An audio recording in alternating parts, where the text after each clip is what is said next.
Hi friends, మేము ఈరోజు దోసకాయ పచ్చడి చేస్తున్నాం.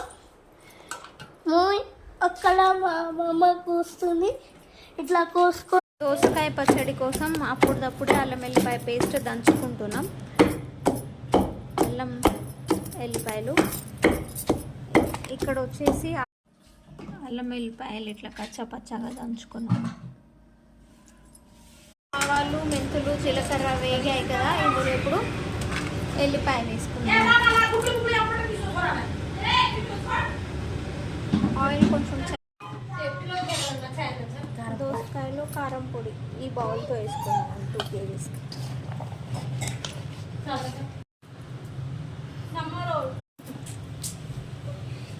పట్టించిన పసుపు ఇది కొంచెం వేసినా కూడా చాలా కలర్ వస్తుంది.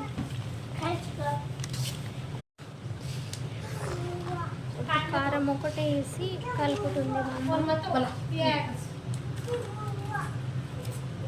తింటున్నా. కారం తీసుకున్న బౌల్లో సగం బౌల్ పింక్ సాల్ట్ తీసుకుంటున్నాం మేము.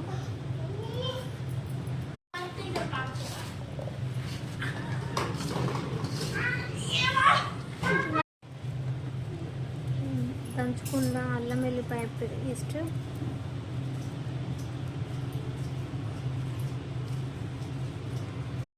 వాటిలో వాటర్ ఉండడం వల్ల చూడండి ఏం కలుపుకున్నా కూడా ఎంత బాగా మిక్స్ అయిందో.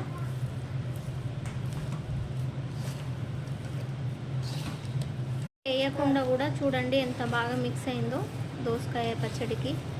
అందులో వాటర్ కంటెంట్ ఉండడం వల్ల ఇప్పుడు ఓన్లీ ఆయిల్ కొంచెం చూడండి. ఎల్లిపాయలు, ఆవాలు, జీలకర్ర, మెంతులు ఎలా వేగిపోయావో. సో మేము వచ్చేసి ఇది దోసకాయ దీంట్లో కలపాలి కాబట్టి తొందరగా ఇప్పుడే తినేయాలంటే చూడండి ఆయిల్ వేసుకున్నాం ఎంత బాగుందో కలర్.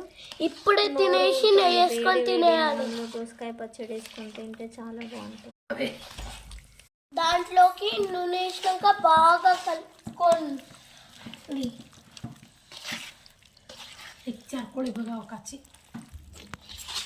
పచ్చడి రెడీ అయిపోయింది. పక్కన బాక్స్లో స్టోర్ చేసుకుంటున్నాం. 3 days తర్వాత మిక్స్ చేసుకొని ఫ్రిడ్జ్లో పెట్టుకోండి. కలర్ చేంజ్ అవ్వకుండా ఉంటుంది. బాగుంది, అప్పటికప్పుడు కూడా చాలా బాగుంది టేస్ట్. సూపర్.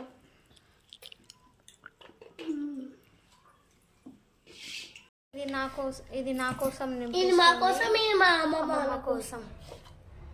ఇప్పుడు ఇందులో రైస్ కలుపుకొని తిందాం మనం. టేస్ట్ ఎలా ఉందో